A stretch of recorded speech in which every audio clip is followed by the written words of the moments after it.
do some business.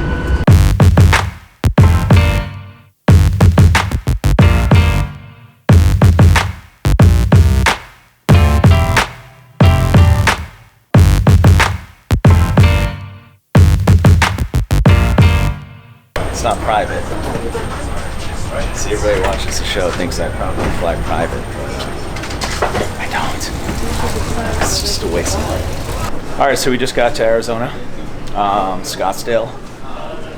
Super excited to be here for a couple different reasons. A couple different business meetings today we got going on. I'm going to get to see my boy Damon John. You guys know him from Shark Tank. Good friend, good client. There's some business that we have to talk about. So that's the primary reason that I'm out here today, but also I'm going to go see a couple new developments that I have going on with my business partner out here, our arm of the Altman brothers in Scottsdale. You know, it's important to not only grow your business to other places, but we service our clients everywhere, because I got to be familiar with the market out here, the high-end market. I got to understand prices. I got to understand what's moving, what's not, and that's just important globally. What's going on with real estate, so I can be an expert globally. But we're gonna move quick. We're gonna accomplish a lot. And then finally tonight I'm gonna be able to sleep, because last night I was up all night editing my book. Thank you. Boy, good? How was the trip? This is my boy Scott Griggs. What's up, man? Scott is my partner in Arizona. Scott and I do about 80 million a year together. We do quite a bit, man. We stay busy. Yeah. Everybody always asks me, they say, how do I become part of your network? How do I, break into your team? That's exactly how. You bring the big deals. You bring me money and I will give you money tenfold back. And that's what happened. Scott reached out to me, he gave me a deal, and we ended up making money together, and here we are. Now we do 80 million a year together. Boom.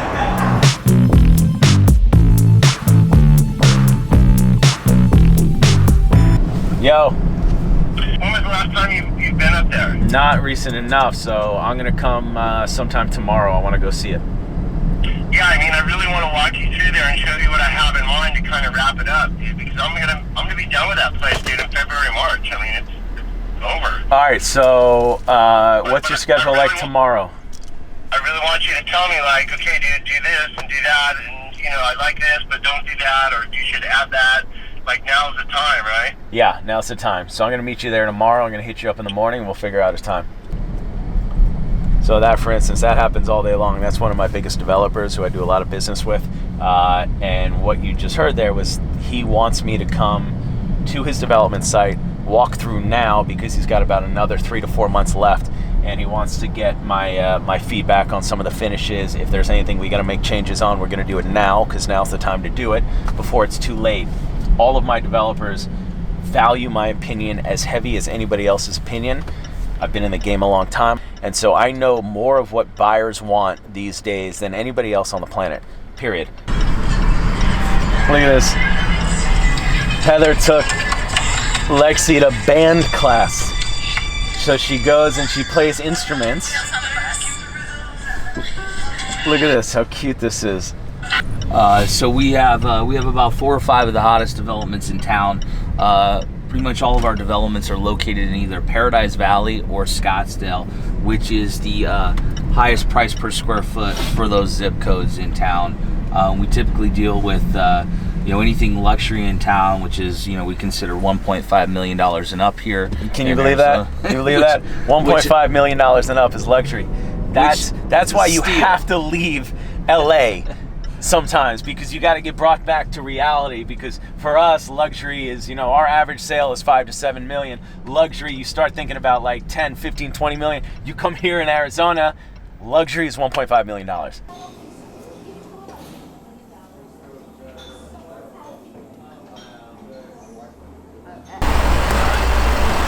right, so we're here in Arizona at Ferrari.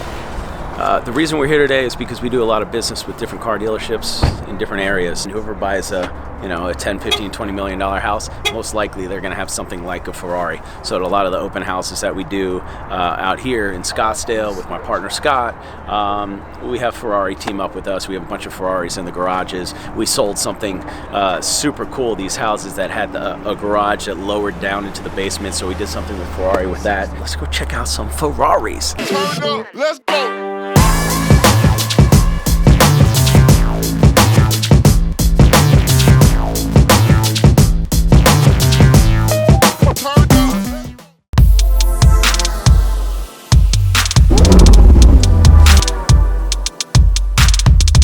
All right, well, here she is. This is what I'm going to be rocking all day today, 458 Italia. So I'm going to go see some real estate in this, because here's the thing. When I travel, I only have so much time in each city. So if I have a Ferrari, then I can get around to more open houses and go see more real estate if I'm in this. All I do is work. May as well have some fun while I'm working, right?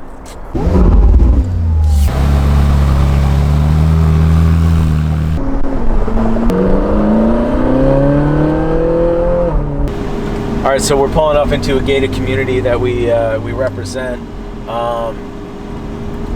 It's great. There are lots of different lots that are available. We already sold one house. Scott and I represent it. I market it globally. Scott represents it locally. I don't have my real estate license in Arizona, so I'm more of a consultant and a marketing expert on this, which is what I do in a lot of different areas throughout the country. If somebody wants to market something that's a unique, one-of-a-kind trophy, I help market it globally, and of course the local agent does all the showings. So this is an example of that. This is at about $5.5 million, which is a good amount of money out in Arizona. Brand new, modern. This looks more like an LA style home than an Arizona home. It's a beautiful, modern.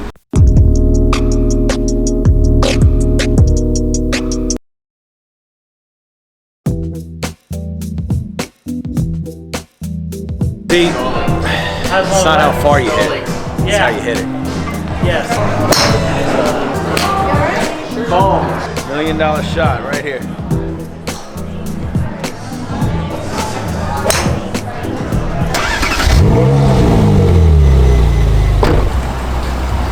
He wants to race me in a Rolls Royce. Nuts. Do you know how fast this Ferrari is? It's out of his mind.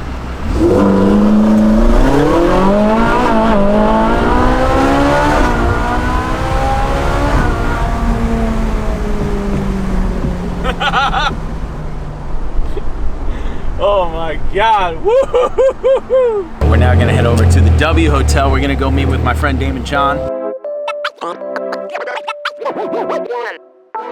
I'm super excited to be here with one of my boys, a very dear friend of mine, a mentor of mine, and the legend Damon John. You guys recognize him from Shark Tank. You're being too kind. You're being too kind, brother. Thank you. So we're here out in Arizona. We're on the rooftop of the W. Looks like they're getting ready for a Ferrari party. But I got Damon's ear for about, 10 minutes, which means really 5. So I figure I was going to shoot off some questions to Damon, because he's actually one of the few guys that I reach out to when I have questions about business that I'm doing. And he's the best. So here we go. Number one, when you look, what characteristic do you look for in an employee when you look to hire somebody? Because I have trouble hiring people because I try to look for me, and I feel like a lot of the generation coming out right now just they want it easy. They don't work as hard, and so I struggle hiring people in my real estate company. Yeah. Is there something that you look for specific that sets people apart from others? Well, it always depends, and it's funny. The hardest people to find in an organization are always the secretaries and the bookkeepers. I have no idea why. you just go through them forever, and I finally just got one. But in regards to employees, the way I do it, 80% of my employees all started off as interns, believe it or not, coming out of college or whatever, and because it was always the ones that you notice they get there before the other employees, they leave after. They're problem solvers. They're like Swiss Army knives, and so I really look for people that are going to come and they're going to be very methodical in what they're doing. However, they're going to be a team player. And it's not easy to find. It really is not easy to find. I struggle with it. It is, but so what has to happen is after you get them to that level, you get some of them, you got to reward them so greatly and let them do something that they are really passionate about, as well as after they do first of all what they were hired for, what the team needs, and then let them do something they're really passionate about, and then you'll find that you'll be able to retain them, and then let them bring in others. That's what I find, but there's no easy answer to it. Something I also struggle with is I run multiple businesses. Clearly, you run 10 times the amount of businesses. I have a very hard time separating what they say church and state, which is business and my home life. And are you able, I mean, you do like 100 keynotes a year, which is just insane. How do you shut it off? Like, how do you separate just not working all the time? Yeah, well, I separate that. I mean, when I'm off, I'm off. My wife is really, really great about it. She doesn't work in the business with me. Yeah. Which is really great. Oh, okay, so there it is. So, Heather, yeah. I figured it out. My Heather. Yeah, your Heather, because my wife's name is Heather as well, right? She's not in the business with me, you know what I mean? Because it's hard enough, I think, that, I wasn't able to shut it off for my first marriage. So this is my second marriage. Okay. So I learned from the first time. How many frequent flyer miles do you have? Are you part of the million mile club? Yeah, because I only travel private probably about 20% of the time. Because I think it's an absolute waste of money. 100%. And so many people sit there and go, Damon, you have money. Why don't you travel private? And I'm still from the hood as far as I'm concerned. I go, let me see, a round trip ticket to California, a round trip private flight to California ranges around $60,000. All right. You're gonna get there an hour before me, maybe, and maybe, so I'm gonna lose maybe about total 3 hours in the travel time. Right. But there's no bed on the plane. You then have to hire a stewardess if you want one. Right. 2 pilots. A lot of times the pilots got to do the overnight, and then also Teterboro is much farther than LaGuardia from my house. So or if I land in Florida, I got to land in Fort Lauderdale. There you go. So basically, the 3 hours that you gain, I could have flown myself and a couple of my people for about $7,500. I basically made about $15,000 per hour of waiting. You see, that's why I love Damon. He actually makes money by doing that, by traveling. But to say all that, back to your original question, my ex-wife said, hey, we want to use some of your points to go traveling, me and the kids. And I said, all right, how many I got? She said I had 18 million points. What was, if you're looking back, what was the greatest learning experience that you could give to the next generation graduating college, coming out of entrepreneurs? What's one word of advice that you can give them as far as just coming out into the real world? Study how to be in control of your own destiny and have financial intelligence. So I didn't have financial intelligence when I first came out. I didn't go to college. I didn't have financial intelligence. You need it, whether you're running a corporation or balancing a checkbook at home. I also started to understand how to be in charge of my own destiny, meaning I used to study day trading on my computer. I didn't have a computer. I used to study day trading, but today it's so easy. You open up a TD Ameritrade account and you study day trading, and you may make an extra $500, $200, $3,000 a day as a kid if you understand how to do those things, because you never know when you may not have a job or some other thing. So financial intelligence, how money works. The old saying is, if you don't know about interest, you're going to pay it. If you know about it, you're going to earn it. And it's really not how much you make, it's how much you play with and how much you reserve. You know what I mean? So financial intelligence by far is the most important thing. So I completely agree. The number one thing that I didn't know about in college was, one, how important your credit is, and two, taxes. Because when you get hit with that first tax bill, when you make real money, you are going to be like, what the hell just happened? You got to put it away. As soon as you make it, put away 40% of it, which hurts. It hurts real bad. So, What's a couple that you can tell the people listening right now, just some cool companies that you have coming out? Yeah, we're in the middle of Shark Tank Season 10, a decade, just like your show. Congratulations on that.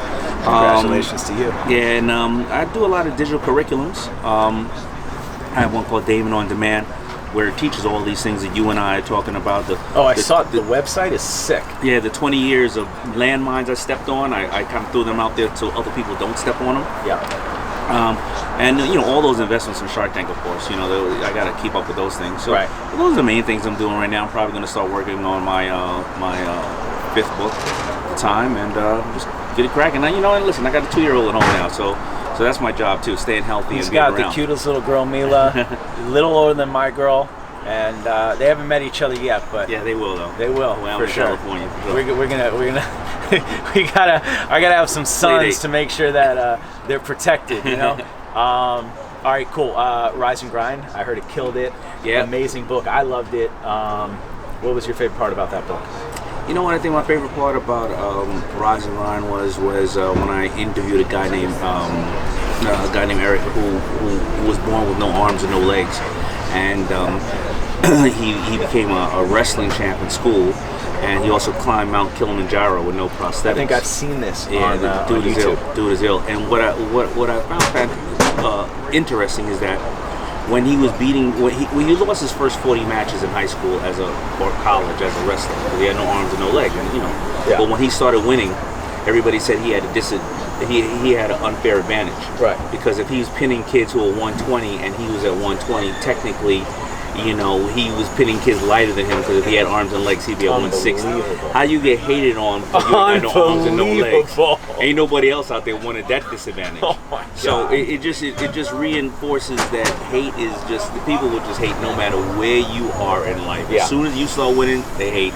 You know what? That's a good thing. Because if they're hating, that means that they're so busy spending their energy on you. Yeah. Instead of doing what True. they should do for themselves. True. I have had my share of haters. People just hate. Yeah. But actually, I love it because you learn a couple things, and most importantly, you learn how to have tough skin and let it just bounce off, which is super important when it comes to being successful in any business. That's right. So check it out. Check out just all of Damon's stuff. A very dear friend of mine. So I've known him for a while here, and we're gonna go grab a good steak tonight, right? For sure. All right. So my wife's not here, so I'm gonna get steak and fries and everything else, and then I'm gonna go back to LA. All right. Thanks, man. It's good to see you. All right, folks, thanks for tuning in. I got a business dinner with Damon. We got to go talk real money, so you can't be a part of that, unfortunately. And then I'm going to head to the Ferrari party afterwards. I love you guys. Leave your comments below. Subscribe. Let me know what you like, what you didn't like, what you want to see. That's important because I want to make sure you guys get everything you want. I will talk to you later, and time to go make some deals with a shark. But does he know that I'm the original shark?